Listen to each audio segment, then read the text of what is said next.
talk about rod and reels. You know, sweetie, when I lived in Russia when I was a kid, about 6 years old, we made our own rod from a twig of a tree, and then whatever thread we can find, we'll put thread on it. And you know what we use for a hook? Staple. I mean it. Does Reva like to go fishing with you? No, she's not much of an outdoor sportswoman. Does she go on the boat stuff? Yes, we went on the boat last year. Now, here's something really interesting. I'm invited on a yacht, and here's where I can get stockings wholesale. Now, that's something. And here's a real schmaltzy card from my cousin Ruthie in California. She's been married 3 times, so she knows everything there is to know about marriage. How long have we been dating? Yeah. Ever since 1984, I believe, when we went to England, you know, and to do some painting. Don't forget, she's a very good painter. I used to pay $2 a tube. I just looked at this. I couldn't believe it. I paid $6, $7 for 1 tube of this stuff. I don't know who's making all that money. It's terrible. So, Grandpa, you think that I should get married? How come you could live with Reva, huh? How come you could live with her and I can't live with her? Listen, dear. We're octogenarians. We cannot do any harm to one another. Reva won't get pregnant, and we don't have to bother with taking pills and all that sort of a thing. Yeah, bohemian. I'm not very bohemian. But it might be attractive. I think I've become more popular since I've been doing these bad things, living with a man to whom I'm not married.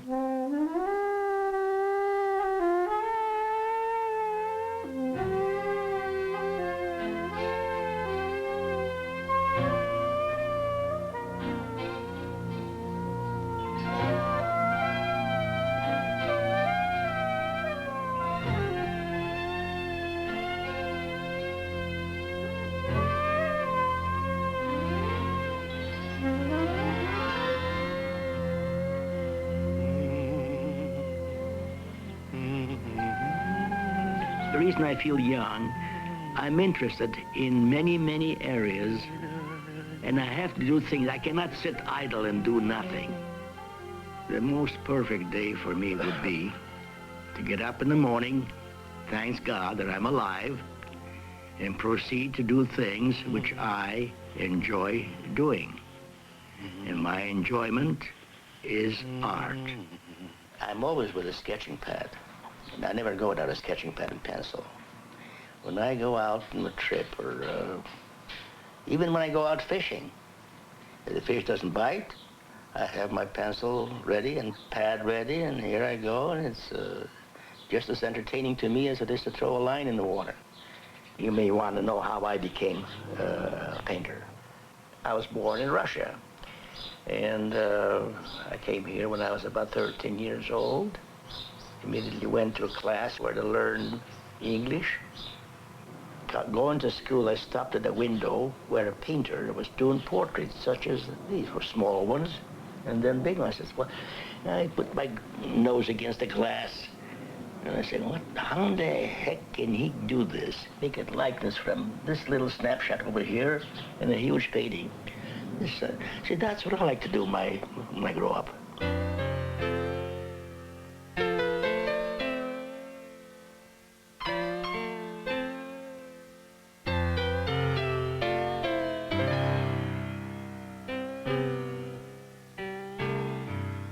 My forte was portrait painting. Portrait painting, I love portraiture. Getting to the inside of the sitter and get the essence, the gestures of what he's not. I was the happiest person in the world when I held a brush in my hand and dipped it into paint and then something came off the canvas. I loved it. I still do, I should say so.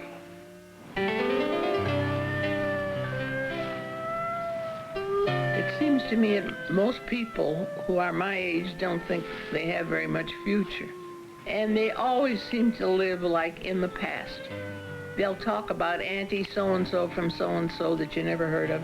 Or they'll talk about their cousins from so-and-so and so on. Boring. The most unfortunate group of women are those whose children are grown, whose husband has probably gone. They have nothing in life to interest them. Every day somebody else of my age leaves us, and I've just decided that's the way life is, and why mourn? Why not just go on living? And I think that I've made a very big success of living as I got older, and I think my painting has contributed to that because I have made many friends among artists, and I think that painting keeps me busy. When I feel sad or nervous or upset, I go in and paint, and the world is lost. My father did not approve of anybody in our family being an artist because his opinion of artists was not very good. But my first love was always art. I read about it, I studied it, I went to the Art Institute.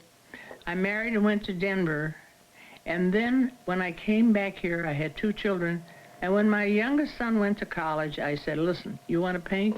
It's now or never. So I went to Center for Creative Studies, then known as Arts and Crafts. Now, people say to me that I paint flowers better than almost anybody else in the state. I don't paint them because they're a bouquet that was sent in by the florist. I paint them because I grew them, I tended them, and I love them. I pull a flower apart before I ever paint, examine every little petal, how does it grow, and I try to paint something beautiful that will give joy to the owner. This is a very good sculpture, classic example. Later in life, I've met this wonderful man. He's a beautiful portrait artist, and he's a man who's truly attuned to art. Oh, there it is. Look at this. Isn't that beautiful? Stay with me. That is really a wonderful painter. This is Sargent. This is typical, one of the best things. You know, at 13 years old, he said to his mother, I'm going to be a painter. And his mother was a watercolorist. Is that so? Oh, absolutely. That's where he got his inspiration. And look at the way those violets are painted.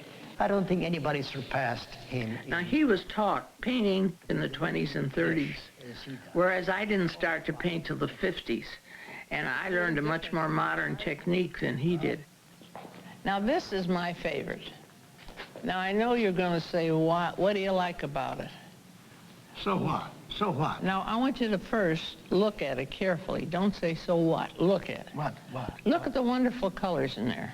Beautiful colors. Reva, he painted a colored red, you know, over primed canvas. Now, just a minute. Blended with brown. So what? He was one of the first to use these brilliant, controversial colors. All right. This kind of color was not heard of, to use violets and oranges and reds. But that isn't what made him famous. You can always put this dark. Yeah, you can, but nobody thought of it before he did. That's what made him famous. But let me tell you something. The real excitement of this painting is the luminous quality of the paint. Now, look at that red, how it vibrates. It doesn't vibrate. Look at the colors.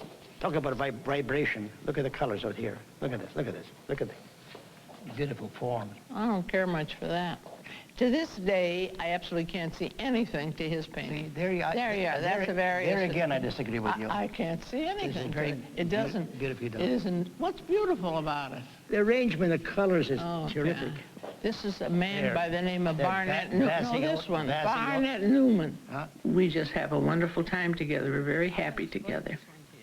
I love her simplicity, her sense of humor, and her artistic nature. We have lots of joy being together. Beautiful museum. I had met Louis once before. For some strange reason, we both sat next to each other. And this was on a great big 747 going to England. So we sat there and we talked and we talked and we talked all the way across, only stopping long enough to eat. And we just were so compatible. We just didn't feel like we were on a plane. The time just passed. On this trip, when we went to southern part of England, we were assigned, in one of the towns, we were assigned quarters. And Louis got a beautiful room overlooking the ocean and everything and passers-by. And me, I got a room that looked like a clothes closet. I was furious. And there wasn't even a bathtub in it, nothing. Lo and behold, she picks up her luggage, knocks on the door, who was there, But Reva Shwayder with her luggage, he says, this is what I'm staying with you, Lou. So I just packed my suitcases and I moved in with Louis because he had a big room and he didn't object at all. And so then we became very friendly. Well, I thought it was a natural way of doing things. And we've always been together, whatever it was together. And the romance grew in proportions. And I think we're a very compatible pair. And to this day, we talk the same language. We go to every opening. We paint together. And he criticizes my work, and I criticize his work. To take this road because it's more scenic. He drives. Right, I give directions, which he totally ignores. He goes the wrong way, but that's all right. That's what he likes. Oh, boy. This way. Oh, that's beautiful fish. Now, with a paprika on the top of that. Everybody said, why don't you get married? But you know, marriage is such a strange thing. I think when you're young, you should get married, definitely, because then the children have a father. But as you get older, what's the difference? I think living together is you know what you're getting. You know all his funny little quirks and his good habits and his bad habits. And sometimes a perfectly nice man can do things that annoy you to death. There's a paper towel right there, and open the door. Right in their door is some... I want to sweep it up. No, just put it on top. It'll absorb it. I got it that way. Oh, well, all right. Finally decided to give up the apartment. I think it's best for me and for... she wouldn't let me go. She says, why don't you come in, move in with me and be part of our... together. It's a schlep to come every time from my apartment to hers. So I decided in the last couple of weeks, I take little things, schlep along here and put them away and so forth. And she was very interested in that sort of thing. It's wonderful, she said. She would bring the, cleaned out one of the closets, hung my clothes in there, brought my shoes. My books are down in the basement. And little by little, we're going to get everything out of my apartment. And this is our home. In 1928, my wife, we declared our love for each other. Oh, sweetie. She was a practical woman. She was very supportive in the way of my work. Never said, no, you gotta stop and do something else. Leona, she was a very good woman. I loved her, and I'm sure she loved me. My wife acquired this Alzheimer's disease. It was a torturous 10 years that she went through. I had to take good care of her. It was progressively worse and worse with each year. Finally, we put her into a nursing home. And I used to come to visit her almost every day. She died in 1983, November 1983. Her life was ended.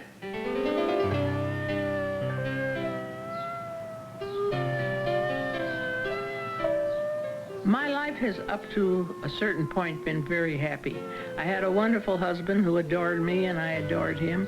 And he was at the height of his business and career, and he was terribly proud of everything I did. I had fine children, bright children, and I was doing something that I loved. And then I've lost everybody that was dear to me.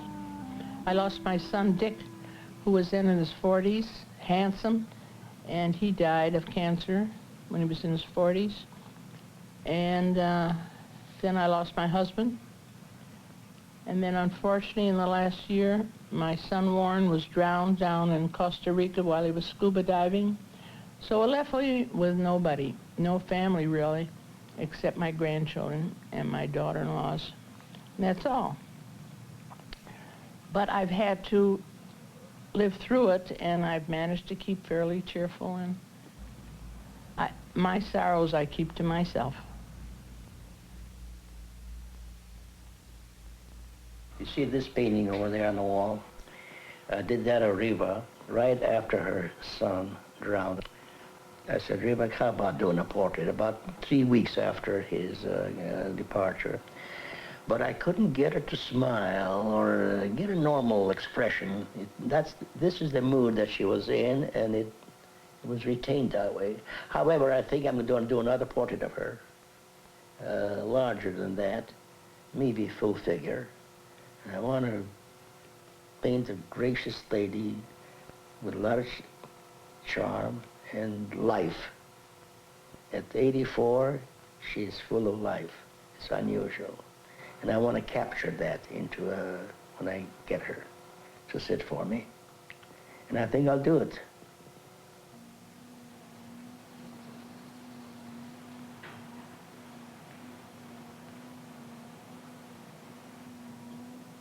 How about a little smile, Reva? That's right. It makes it so much more interesting. You have that puckered up in your mouth. Hmm? I know it's hard. I know it's very difficult. And I'm getting smile. sleepy. Little bit, just a little bit.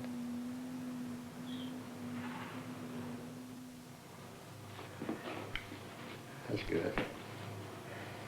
The thing that the neck has to be washed a little bit different.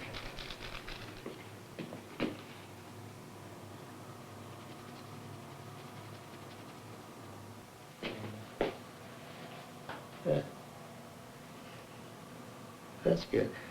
It's okay. It's this where I want to get.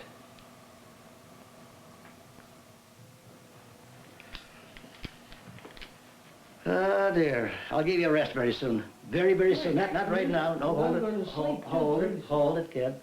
You get sleepy when you I know. I posed when I paid my tuition by posing. Mm-hmm. I should say so.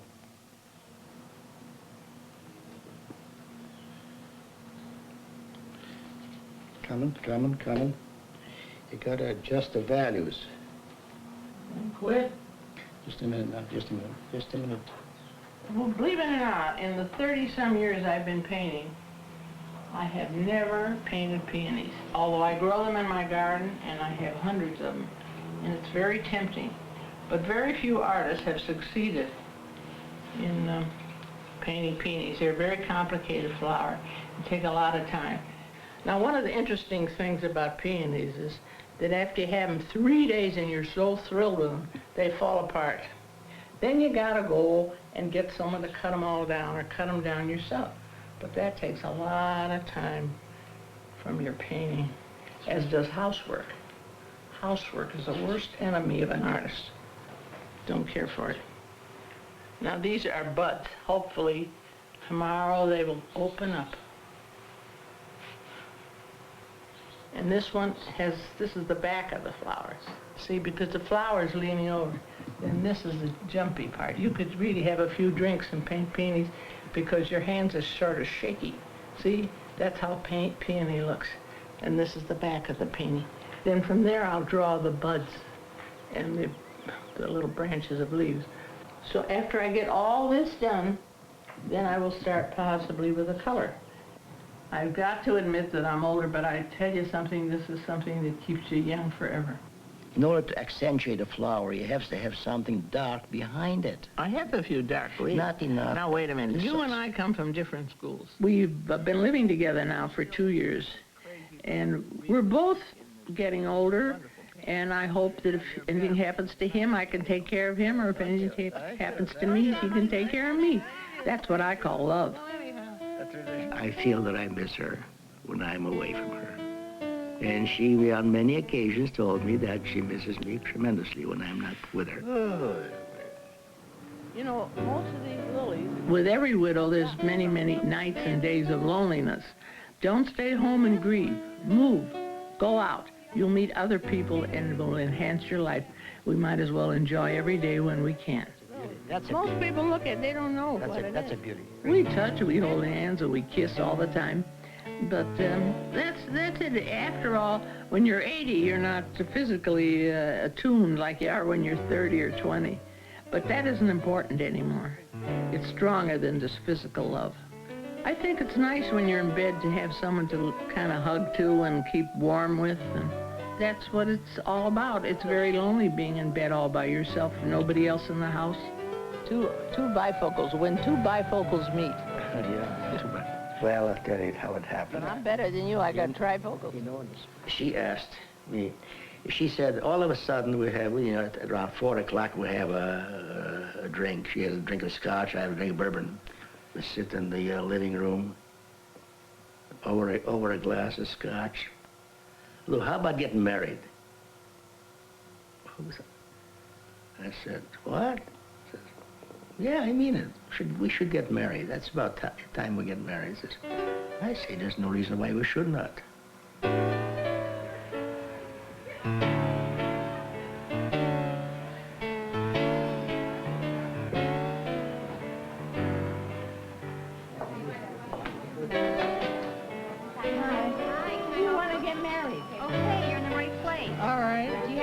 Certificate? Yes, we have.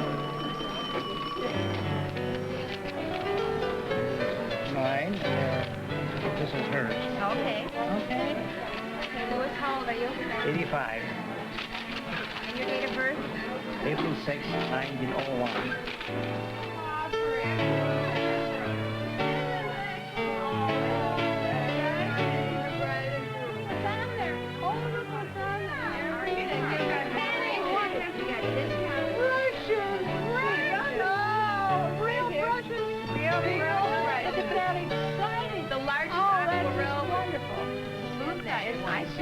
Over there, the inch brush. See the inch one over there? That's my favorite brush. Only another artist would appreciate what wonderful brush. Right.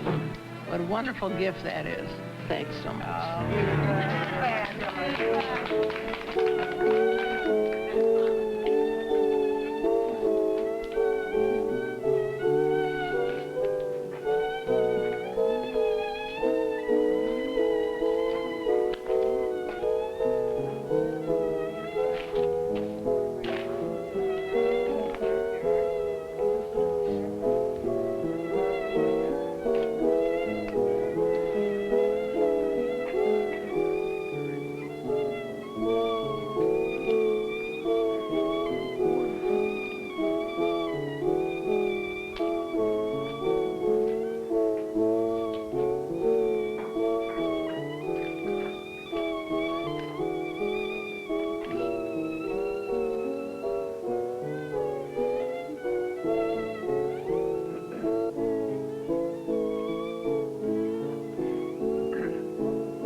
We are rejoicing because of you both, because you have found each other, because you have found the kind of companionship and understanding and tenderness when life begins not at 40, but in the 80s, and when each of you, coming from different backgrounds, with your own long stories, each now finds the other. You have given hope and inspiration to so many. No matter what life brings to you, you are never down, but there is always a tomorrow of hope because you are young at heart. And now I ask you, Louis, of your own free will and consent, do you take Reva to be your wife, and do you promise to love, honor, cherish, and protect her throughout all your days, in health or in sickness, for better or for worse? I do. And do you, Reva, of your own free will and consent, take Louis to be your husband, and do you promise to love, honor, cherish, and protect him throughout all your days, in health or in sickness, for better or for worse? I know you can't wait until I ask you the questions. But surely this is that beautiful moment. Our prayers are that the Almighty may smile upon your marriage and bless you each with health, with understanding, with compassion, and all the moments of joy to celebrate life. Amen.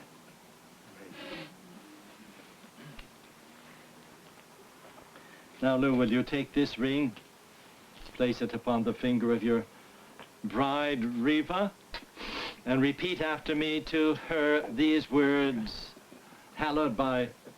It's enough already.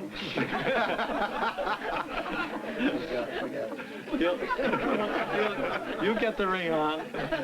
Be thou consecrated unto me by this ring as my wife, in accordance with the faith of Judaism. And Reva, I am my beloved's. I am my beloved, And my beloved is mine. and my beloved is mine. I, Richard C. Hertz, a rabbi in Israel, do hereby declare and proclaim that I have this day solemnized the marriage of Louis and Reva Shwayder Gothelf.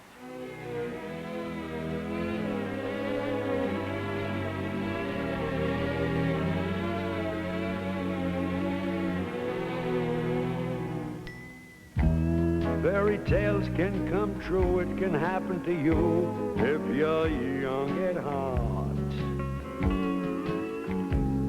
For it's hard you will find to be narrow of mind if you're young at heart. You can go to extremes with impossible dreams. You can laugh when your dreams fall apart at the seams. And life gets more exciting with each passing day.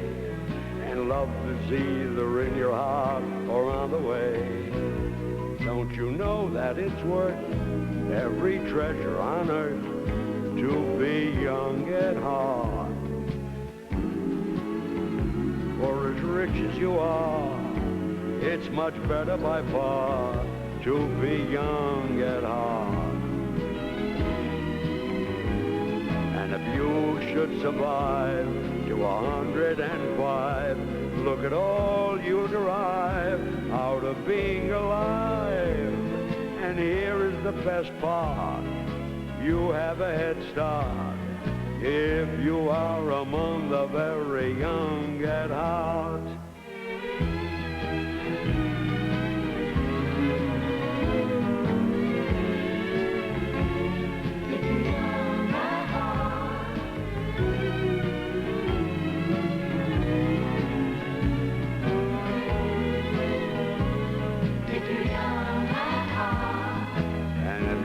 Should survive to 105, look at all you derive out of being alive.